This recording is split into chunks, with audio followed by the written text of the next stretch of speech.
Jonavos Lietavos mokykla įgyvendina Erasmus Plus projektą, kurio dėka didinamas dėmesys pasitikėjimui savimi pagal mokiniams pritaikytą metodiką. Šiandien švietimo sistemoje vis daugiau dėmesio skiriama ne tik akademiniams pasiekimams, bet ir mokinio asmenybės ugdymui. Specialistai pabrėžia, svarbu ne tik tai, ką mokinys žino, bet ir kaip jis jaučiasi, kiek pasitiki savimi ir geba suprasti savo emocijas.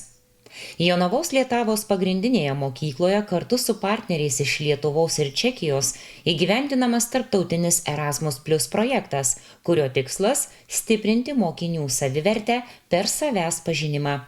Projekto metu sukurta metodika, padedanti mokytojams į ugdymo procesą integruoti socialinį ir emocinį mokymąsi. Tai projektas akronimu Sveika savivertė gimė pastebėjus labai ryškią problemą, tai yra paauglių nepasitikėjimas savimi ir žemą savivertę. Tuomet su nevyriausybinė partnerė Socialinių projektų institutu nusprendėme paieškoti partnerių užsienio šalyse ir pasižiūrėti, ar yra ši problema aktuali ir kitose šalyse. Na ir taip, užsimezgė draugystė su mokykla iš Ostravos ir nevyriausybinė organizacija iš Inerudiko iš Čekijos. Projekto tikslas yra sukurti metodiką, kuri padėtų mokytojams stiprinti mokinių savivertę, emocinį ir psichologinį saugumą bei pasitikėjimą savimi. Tai projekte buvo atrinkti 6 mokytojai iš Lietavos, iš Jonavos Lietavos pagrindinės mokyklos, 6 mokytojai iš Ostravo Zakladni školos Čekijoje. Na ir projekto metu sukurta metodika buvo išbandoma. Tai tie 6 mokytojai dalyvavo mokymuose ir išbandė metodus, įrankius ir technikas, kurios buvo sudėtos į metodiką.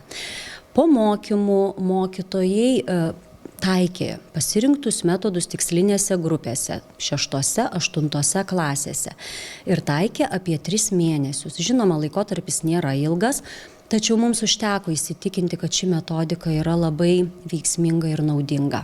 Pasak pedagogų, savivertė tiesiogiai susijusi su mokymosi rezultatais.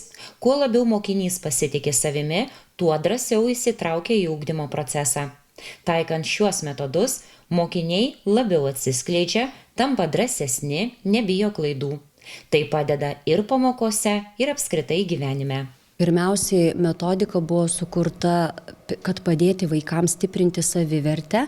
Na, o kai vaikas nepasitikė savimi, kai jis yra nedrąsus atsakinėti, kai bijo reikšti savo nuomonę, bijo įsitraukti į naujas veiklas, nesvarbu pamokinės ar po pamokinės, jisai vengia daryti klaidas arba atsakinėti prieš klasę, tai ir mokymosi rezultatams atsiliepia. Tai tie metodai mums padeda vaikus labiau stiprinti iš vidaus, jie labiau atsiskleidžia, labiau pasitikė, nebijo daryti klaidų ir tas iš tikrųjų padeda mums ir ugdymo procese, pamokose. Mums mokytojams aš turiu omeny. Tai tas tikslas mūsų ir yra, kad vaikas jaustųsi emociškai stiprus, jisai jaustųsi drąsus ir nebijotų, ar ne? Jeigu jis tai išmoks daryti mokykloje, jam padės tai ugdymo procese. Tai yra jo rezultatai mokymosi gerės, bet tai tuo pačiu jis stiprins ir ruoš gyvenimui. Metodika paremta coachingo principais, kurie jau plačiai taikomi visame pasaulyje. Metodika nenaujai kurta, jinai yra pritaikyta tiesiog moksleiviams coachingo metodai, nes jie yra taikomi labai plačiai visame pasaulyje ir turi didelę perspektyvą, naudingumą, vertingumą. Tai nereikia nieko kurti, juos mes tik norėjom pritaikyti kitai auditorijai, tai yra mokiniams, kad didinti jų savivertę, savęs pažinimą, kad mokiniai gebėtų siekti ilgalaikių tikslų ir įgalintų save kaip sėkmingą asmenybę ir savimi pasitikinčią. Pasak specialistų, šie metodai naudingi ne tik mokiniams, bet ir suaugusiems. Metodikoje naudojamos įvairios praktikos, nuo refleksijos iki kognityvinės elgesio terapijos principų. Kadangi metodika susideda iš labai daug technikų, įrankių ir pačių metodų, tokių kaip skalės, balanso metodas, 4 kėdžių metodas, paukščio skrydis, minčių nukreipimas, pozityvi refleksija, taip pat kognityvinės elgesio terapijos principai.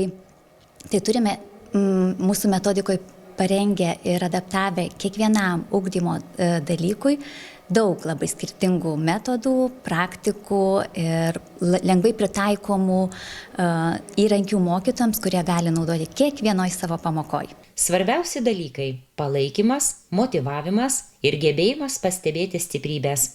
Net paprastas geras žodis ar įvertinimas skatina žmogų labiau pasitikėti savimi ir siekti daugiau. Net 30% mokinių dažniausiai įvardina, kad jiem trūksta iš to suaugusio asmens palaikymo, motyvavimo, galbūt net jų gerų savybių, stiprybių pamatymo, nes mes per tą skubėjimą, per mūsų kasdienybę, per mūsų rūpesčius ir įsipareigojimus, dažniausiai ką pastebime?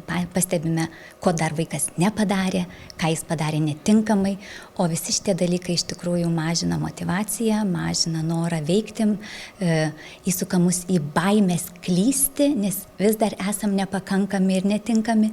Tai visa metodika irgi yra nukreipta į tai, kad mokiniai pažintų save, pažintų savo stiprybės, savo potencialą, kad gebėtų reflektuoti savo patirtis, kad galėtų kurti ilgalaikius ir trumpalaikius tikslus, planuotis veiksmus ir juos įgyvendinti. Šiuolaikinėje visuomenėje dažnai girdimi svarstymai, kad dalis mokinių per pamokas nepaiso drausmės ir labiau akcentuoja savo teisės nei pareigas. Tačiau specialistai pabrėžia, dėmesio ir paskatinimo reikia ne tik aktyviems, bet ir tylesniems vaikams. Būtent jie neretai lieka nepastebėti, nors jų pasitikėjimo savimi stiprinimas yra nemažiau svarbus. Visame pasaulyje atliekami tyrimai rodo, kad vis daugiau mokinių susiduria su emociniais sunkumais, todėl savijauta mokykloje tampa nemažiau svarbi nei pažymiai.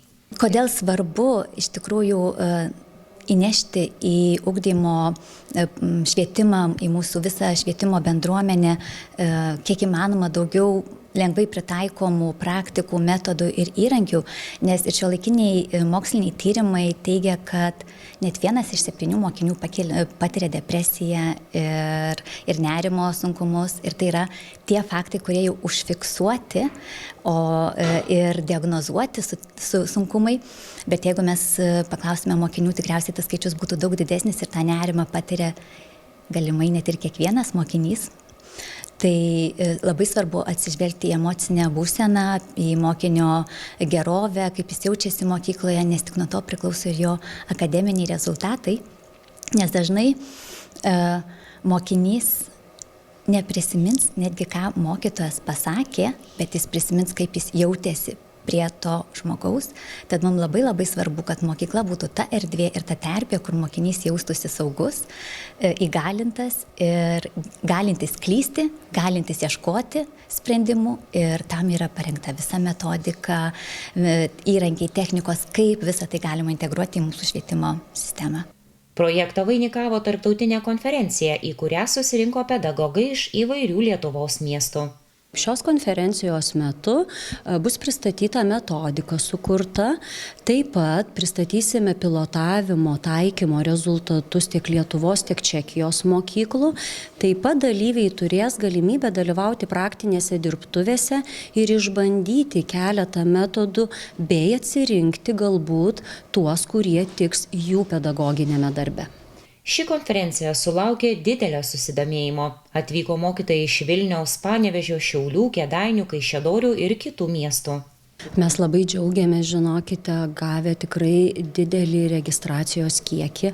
Tai atsiliepė ir iš Vilkaviškio, ir iš Panevėžio, ir iš Vilniaus, ir iš Šiaulių, ir iš Kaišiadorių, Kėdainių aplinkui, ir ne po vieną asmenį atvažiuoja. Tai mums tai tik įrodo, kad šita problema tikrai yra aktuali, ji reikalinga, kad padėtume paaugliui pažinti save ir paruoštume jį gyvenimui, ar ne? Tai labai džiaugiamės ir labai tikimės, kad iš šios konferencijos išsineš daug didelės naudos ir toliau taikys tą metodiką, ne tik Čekijoje, bet ir visoje Lietuvoje. Kovo 18 dieną Jonavos Lietavos pagrindinėje mokykloje vykusios tarptautinės konferencijos Sveika savivertė be sienų metu pristatyta Erasmus Plus projekto sukurta mokinių savivertės ugdymo metodika, aptarti jos taikymo rezultatai Lietuvoje ir Čekijoje, o pedagogai dalyvavo praktinėse dirbtuvėse, kuriuose galėjo išbandyti konkrečius metodus ir pritaikyti juos savo darbe.